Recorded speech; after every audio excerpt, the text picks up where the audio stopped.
Hope everybody's doing well and having a great day. In this video, you guys are going to see more compelling video footage of mysterious objects in the nighttime sky. One video by Joseph the Night Watchman out of Montana of a large object very high up in the sky. Super cool stuff you'll definitely want to stick around for. I also have a very interesting hurricane update. But first, over here at the homepage of the website, today's feature photo sent in by Samantha out of Carthage, Missouri. Get a load of that rain shaft. Looked like a solid column of water. Checking in on the GOES X-ray flux over here at the Space Weather Prediction Center. All quiet the last 72 hours. Looking at the Schumann resonance. Very active yesterday. Very quiet today. Hopping over to the Yellowstone supervolcano caldera, looking at the seismographs that monitor the mighty supervolcano, earthquake activity at Soda Butte, Parker Peak, down here at the Grant Village seismograph, seeing a little bit of earthquake activity up here at Mammoth Vault, but all in all, other than an absence of data at Old Faithful, not too much going on at the supervolcano. I want to take you guys now up to Davenport, Iowa.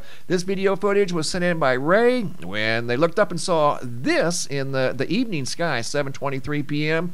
Just a few hours ago. Didn't look like a typical airplane, almost looked like a large asteroid very high up in the sky, or a meteor lower in the atmosphere. And then again, it could have a very simple explanation. Could have been a large jet headed towards the sun at 7:23 p.m. from Davenport, Iowa. Here's a quick hurricane update. Hurricane Beryl out here in the South Atlantic Ocean is a bit of an anomaly. Looking at the Sahara sand that's traveling across the Atlantic Ocean from east to west is also a bit of an anomaly. And then seeing a hurricane, a major hurricane, develop in this big old plume of sand. And it's not so much the sand particles that typically cause interference with hurricane formation. It's the very presence of the sand particles. They're telling a story. They're telling you that there's wind shear, and a lot of wind shear that's capable of moving sand particles 4,000 miles across the Atlantic Ocean to the United States.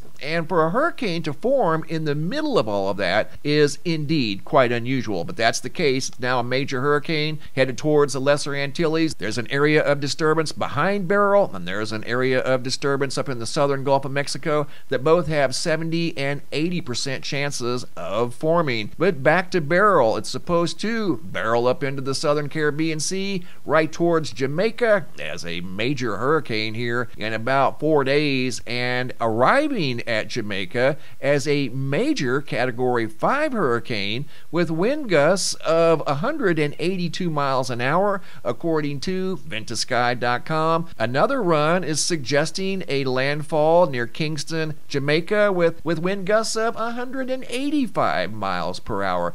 That would be a very high-end Category 5 hurricane if that were to materialize. I'm not quite sure it will, and sometimes those wind speeds could be in the upper realms of the hurricane and not necessarily down at the surface. But the storm's long-range forecast does take it into the Gulf of Mexico. From there, it's pretty much anybody's guess because long-range forecasts definitely change. But one of the models, also over here at ventusky.com, is suggesting a landfall south of Houston on July 7th. Here's the spaghetti model forecast. This is a collection of all of the models running simultaneously. They all agree it's going to potentially enter the southern Gulf of Mexico in about a week. And then again, from there, it could go into Mexico, it could go into southern Texas, it could go into south central Texas, and then it has a couple of flyers going over to Louisiana, and then one towards the Mississippi-Alabama state line. So that's a long ways off. A lot can change between now and then. But either way, it's still a bit of an anomaly to see a hurricane out here in the middle of this huge dust plume that's traveled over 2,000 miles, implying that there is a large amount of wind shear,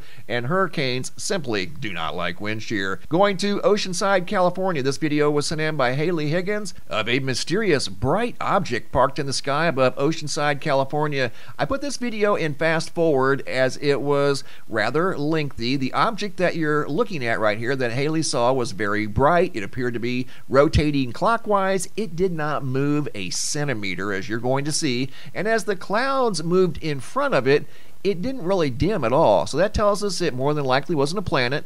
It more than likely wasn't an airplane. It wasn't a star. I was actually able to convert the segment into 4K. And again, it appears to be rotating clockwise. Right there it looked green. There it looks purple. There it looked gold, changing colors. And notice how it really doesn't dim much. All of that thick cloud cover is in front of it now.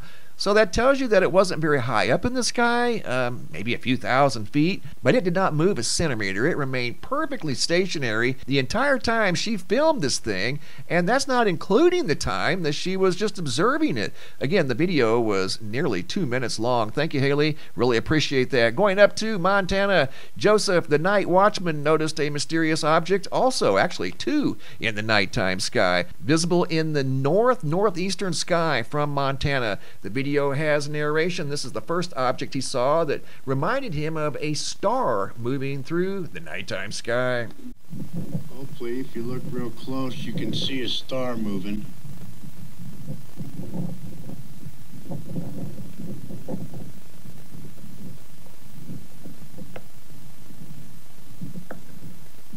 It's way up there.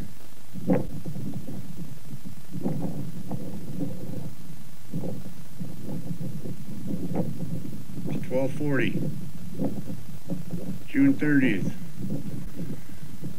There's a spaceship.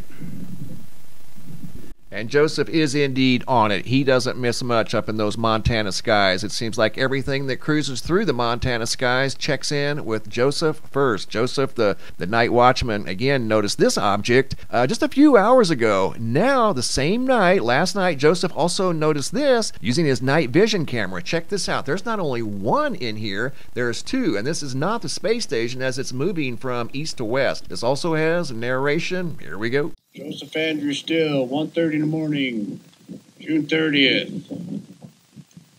Hope you can see that right there. It's going through Cassiopeia.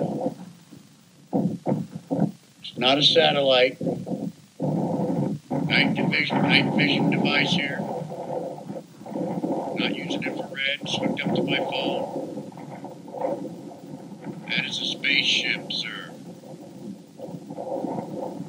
Nice video from your night watchman.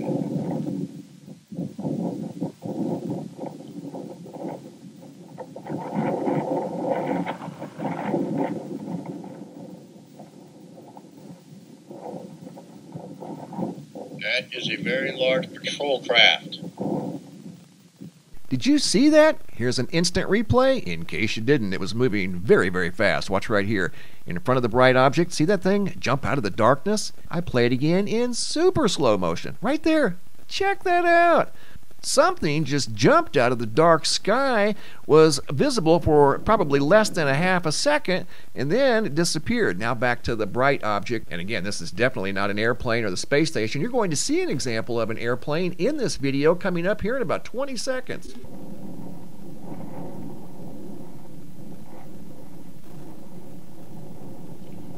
As you can see, Cassiopeia right there.